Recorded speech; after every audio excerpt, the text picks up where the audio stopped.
Good evening, how are you? Well, I'm doing a sit and talk because, frankly, I had a lot of paper to produce today, and the animals must be fed every day.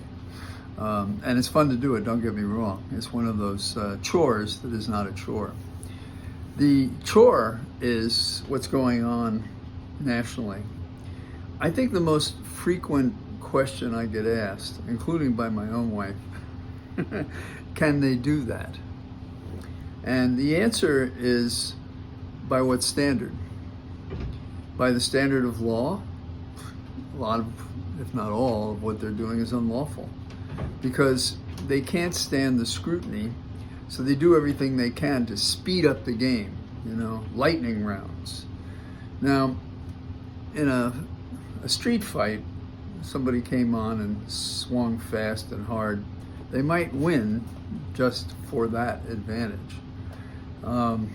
But in a life where things take time, even though you think you've initiated them,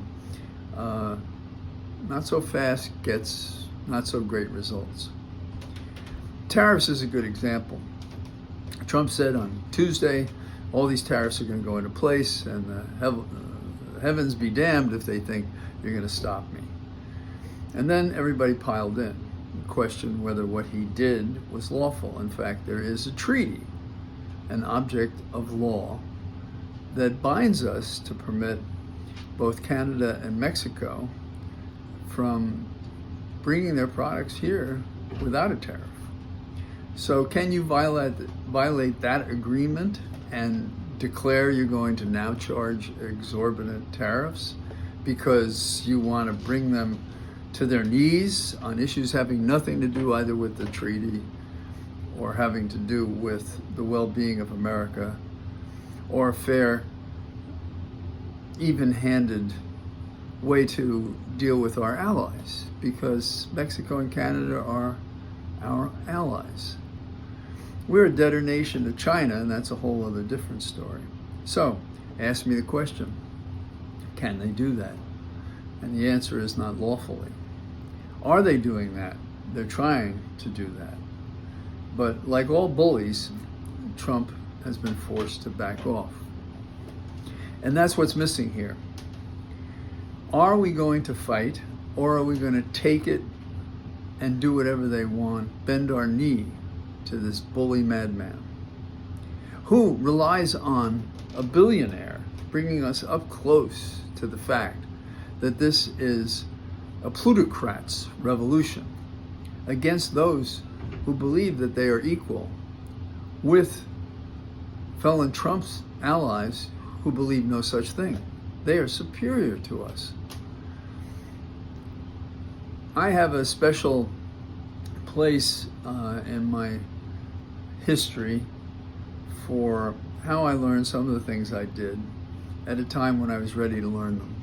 And that was becoming a young federal prosecutor. And I've mentioned this before, but one of the reasons I was interested was because I was interested in prosecuting corruption, not to the exclusion of other things, of fraud and so forth. And the Southern District of New York had shown great independence. In fact, one of the reasons I wanted to go there was that the U.S. Attorney had indicted, his office had indicted, and he approved to be indicted in a Republican administration, the Nixon administration, the prosecution of the Attorney General of the United States. He was indicting his own boss.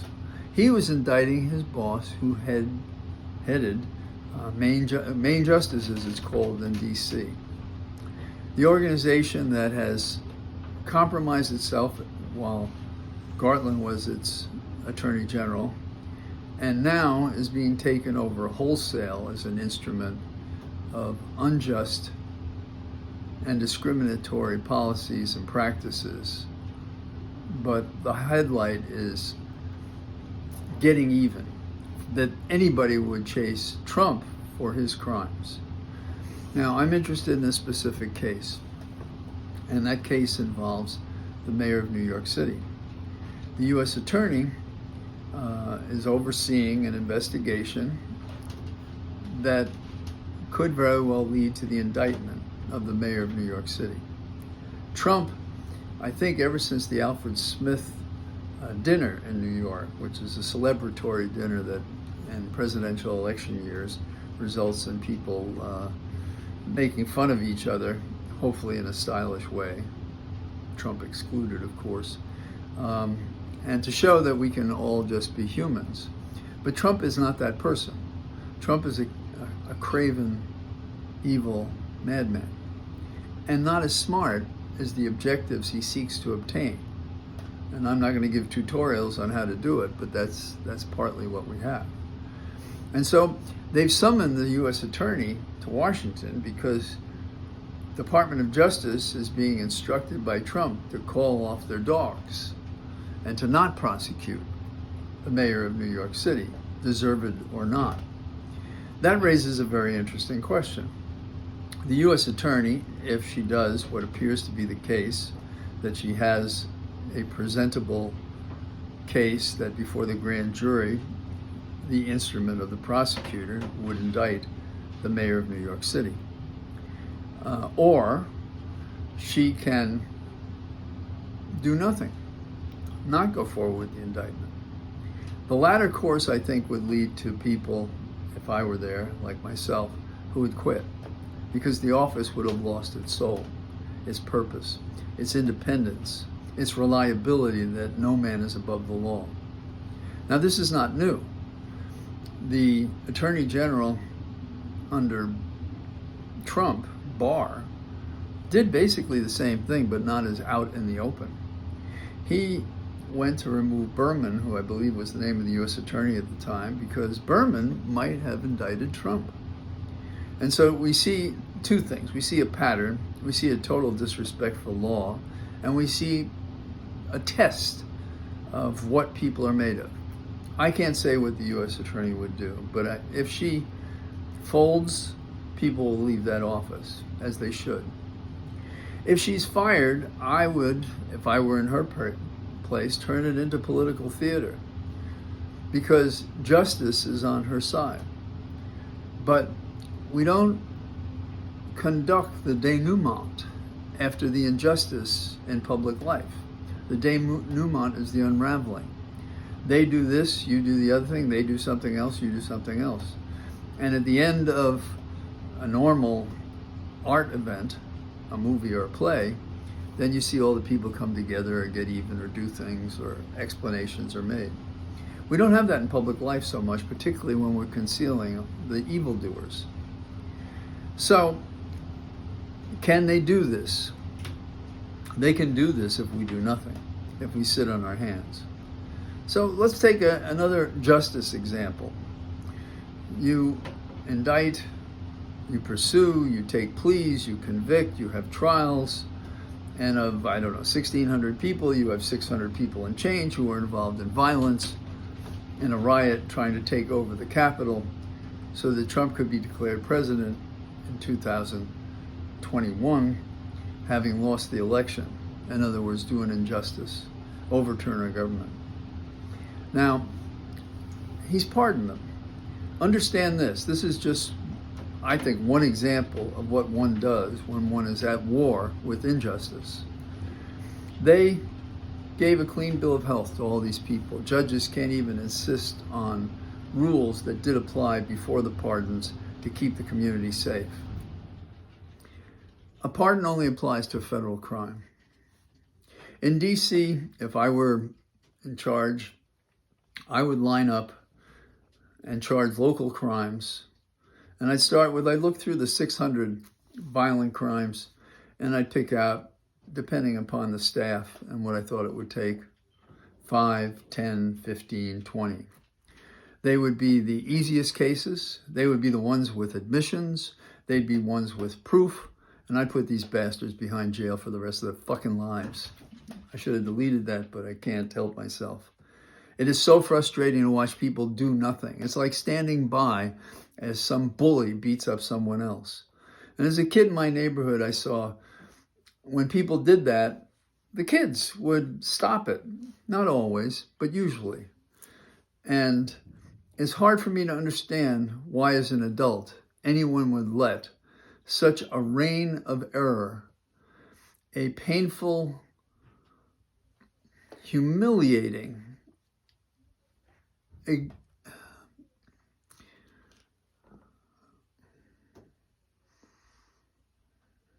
it's almost so rare an occurrence. There's no way to find words that explain this sin against those of us who believe in law and order, who believe in telling the truth, who believe in trying for kindness, who believe in defending the values we care about.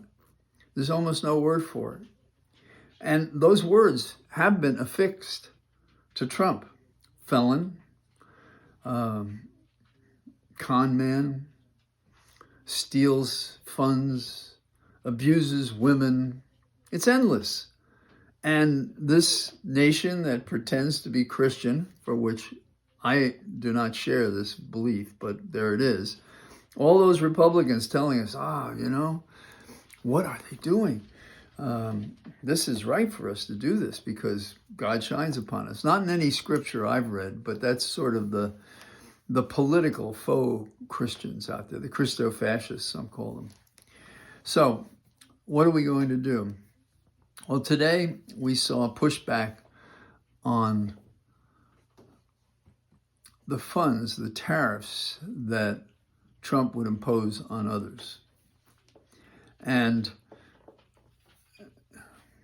there are those who say, wait until they do something stupid and then we'll catch them. Stupid's not the standard. What the standard is here is outrage at misconduct, unlawful practices, people given access to our most private information in the various places it is.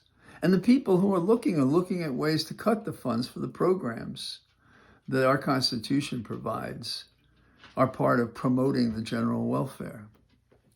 We have amendments to the Constitution being violated up and down the line. What are people doing? So I would add another guide, if I could, to what I would do.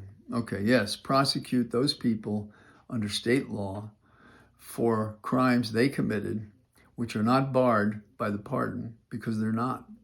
The pardon only applies to federal crimes. And then look for the points that allow us to go into court. A treaty that's violated, a great violation of the law. And no one can say it helps America to break our word. This is within days of Trump beating his fat chest trying to tell us how, he's doing the right thing, withdrawing from the Paris Accords, dealing with the environment. We see these flus and viruses and so forth spreading across the country, and we have a president who doesn't care about that. So can Trump do this? We have to ask ourselves, is Trump doing this for Putin? Attacking allies? Undermining the state of the nation? Making acceptable misconduct, bad conduct, discrimination, thumb in the eye of allies? All of this put together, if you're looking for a theme that ties it together, that's what the SAT test, the LSAT test is all about, looking for things that are similar. And those of us I lived in New York a good part of my life before I came to DC and worked on the Hill. But my experience in New York was I saw Trump. Everybody saw Trump. I thought he was a clown, going around pretending to be someone else in order to get somebody to write a story about him on page 6 of the Post. This guy just wants to be mentioned. And some think that that's enough. But mentioning has its limitations. Do you want to be mentioned for crime? And do you need to be mentioned at all? If you bring satisfaction to yourself by doing the right thing, enjoying the company of others who share your values, or your family, or they're your friends, or they're your teammates, why isn't that enough? Because for some people, hurt is what they enjoy the most. They're the kids that tear apart little animals and insects and so forth. And then they become people like Trump, President of the United States, in an election in which he lied about virtually everything except his name, as far as I know. So those are a few remarks I had, and it's been turning over in my head because of the questions I get. And you're probably asking the same question. Can they do that? Is that possible? And the answer is, if we do nothing to call them on it, in courts, at hearings, by excluding them, then yeah, they can do that. They may not do it. It violates laws and principles and treaties and things like that. But if we do nothing, they do it and they get away with it. So I'm sorry about the depravity of the material that we have to turn over together to think about. But somebody's got to stand up and start fighting this. So that's what I got to say. So probably tomorrow I'll see you out on the road, and one way or the other I'll talk to you. All the best. Bye-bye.